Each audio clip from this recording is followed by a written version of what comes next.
Here's a small sample size of what all the players had to deal with. As you can see, or in this case, cannot see, is that they had to pull the plug on very dangerous playing conditions. Now, we don't know at this point a makeup date yet, but we know this much. Tomorrow night is scheduled to be the real season opener in the Sioux. Isaac Cohen, CTV Sports, from a very foggy Sudbury Arena. It looks like we're finally ready to play some hockey at the Sudbury Arena. But who knows? The game hasn't started yet, so we'll have to wait and see what happens. Now, the Wolves can't wait to hit the ice. They're anxious to redeem themselves after getting blown out in their season opener. Head coach Paul Fixter ran the boys hard at practice this week, put them through a lot of video, hoping that they can correct their mistakes for tonight. Isaac Cohen joins us now, speaking of amazing work and a birthday. Happy birthday, Isaac. Thank you. I'm going to milk it till midnight. Now, in case you're wondering what Carrie does in her free time, here's your answer. Way to cause a delay, Trowney. Third quarter, Josh Nicewander throws it into no man's land. Adam Bighill intercepts the pass. He rumbles inside the 5. It led to a touchdown, 22-7 BC. Fourth quarter we go. Nicewander gets victimized again. Dante Marsh takes it the other way, but he steps out at the 3, and that would prove costly.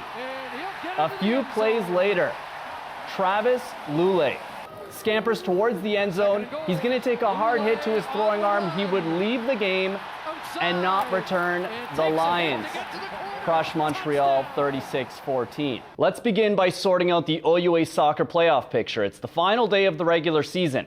Laurentian and Nipissing were both looking to climb the ladder. We check in first with Laurentian. On the men's side, Laurentian trying to hang on to third place in the East. LU's captain, Stephen Fattore, trying to open the scoring, but he's denied. The Voyageurs dominating possession early on. It's Fattore carving his way through the defense. He sticks with it and gets rewarded with a goal. It's 1-0 Laurentian. Trent's goalie keeping them in it, though.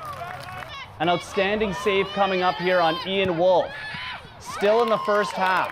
Trent maintains possession. The floating shot tips off the hand of Duncan Jobson and in. We're all tied at 1. Trent looking for the go-ahead marker. Off the free kick. But Jobson punches it out. Second half, Joel Levac gets tripped up. The refs let play continue. Liam Doherty passes it to Ace and Harry. Great shot, top corner. It's 2-1 LU. Then Laurentian gets called for the handball. Trent's awarded a penalty kick. Joshua Canal Ono steps up and makes no mistake to tie this game at 2. The Voyageurs try and answer right back, but Levac just misses giving them the lead late in the match. Off a Trent corner, Adam Majid heads home the game-winning goal. Trent collects only their second win of the season as they stun Laurentian 3-2. Voyageurs head coach Carl Castrocino not a fan of the refereeing. I thought he was horrible. I'll be honest, I think he was very one-sided tonight, and we should have had a penalty shot in the first half, and he kind of let that one go, but he was quick to call there. So it's the way it is, happens, and we got to bounce back next game for sure. Chris Atkinson's journey to playing soccer at Laurentian didn't come without trials and tribulations. At the age of 6, Chris's life changed. It kind of started walking through the park, and I was running around like a little kid, but walked through the park with my family, and I was feeling really tired, so we went to the hospital, we got some blood tests, and next thing I know, I'm in sick kids getting diagnosed with acute lymphoblastic leukemia, so it was kind of a really fast thing. It really hit, and we didn't really know where it came from. And being just a kid made it even more confusing. From the descriptions, I just knew, oh, there's something wrong with your blood, but for all I knew, blood was blood. I didn't know anything else about that, right? So, but as I got older, I got more educated, and now being 18, I know all about it, and I'm pretty confident in talking about that kind of stuff now. Faced with the most difficult challenge of his life, Chris was able to turn to sports for inspiration. I tried to start finding a way to, avoid it and stop thinking about it, so I started playing lacrosse, and I played rep lacrosse at a pretty good level, and throughout the end of my chemo, I started getting kind of tired of that, and I actually switched back to soccer, and I don't know what made me love it again, but I'm here right now playing soccer, so obviously it's stuck. Originally born in Sudbury, Chris now jokes about leaving the Nickel City during his childhood. When I was 6 in March of that year, I moved to Barrie, and 5 months later I got diagnosed. So it was kind of almost like an omen that we shouldn't have moved to Barrie. Before deciding on Laurentian, Chris explored his options elsewhere.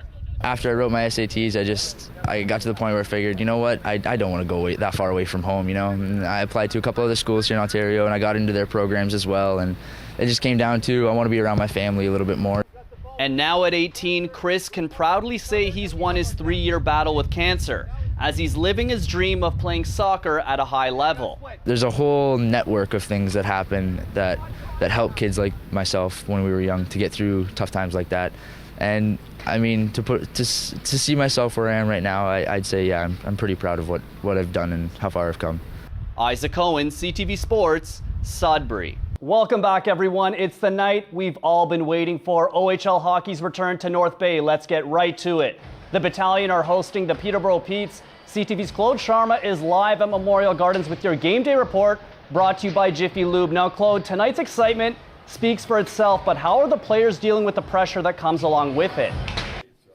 Ottawa native Nick Baptiste has taken a strong liking to life in Northern Ontario.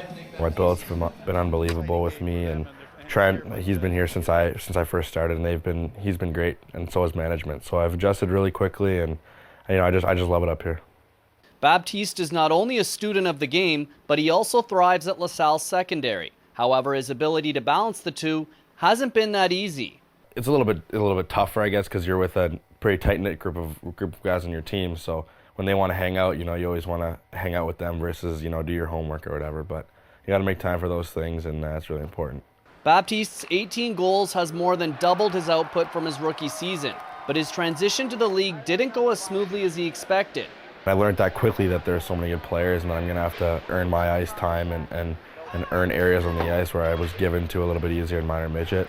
I think I've become a better player because of it, and Coach Call has been really, really good with me, with my defensive side of the game, and then transitioning that to offense. Nick has incorporated a game day ritual, which includes sitting in the stands in row B, seat 14, to symbolize his name and jersey number. And I think it's a little bit behind the scenes, as guys don't really know that I do a lot of that stuff, but I think it's something that's really helped me is just focusing and knowing my jobs to do on the ice. A recent coaches poll revealed Baptiste as the OHL's most underrated player and third best skater. I take pride in it. I want to be a known player, but when coaches and other people see that he's a player that's getting overlooked, it's nice to be recognized, I guess, for that. That's a reward to us and our organization. I know that we work pretty hard with our guys and try to get the absolute most we can out of them. Nick is an intense competitor on the ice, but he isn't afraid to stir the pot and poke fun at the boys either. I get real loud in the morning, and my driver, Evan DeHaan, isn't a fan of that, really. I get pretty angry at him, but it's just he's being himself. With the NHL draft looming, he sees a bright future for himself. I think I can play in the NHL, and that is my goal. That's what I want to do with the rest of my life, is play hockey, and there's no question that I think I'm capable to do it as long as I'm working hard every day and doing things the right way. Isaac Cohen, CTV Sports, Sudbury. It's an exciting time for Laurentian athletics, as they've recently partnered up with a few universities in China on a student exchange program. The administrative staff has been going over for the last few years, once a year at least, and so now they wanted to kind of up it a little bit more and send over one of our sports teams to play some of their teams and have a cultural exchange as well as an athletic exchange. Having only 10 days overseas is going to make for a jam-packed schedule. So we fly into Shanghai, and then we go to Hangzhou and Suzhou, and then to Beijing for 4 days. During his tenure, head coach Sean Swords has always prioritized team bonding trips. Previous destinations have included British Columbia, Halifax, and Europe. This is a first experience. I know Sean likes to do this kind of thing, though.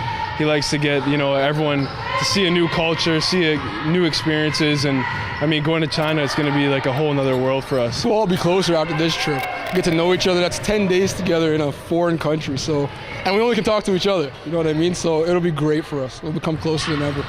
As for the language barrier, the Voyagers have it all under control. How's your Mandarin or Cantonese?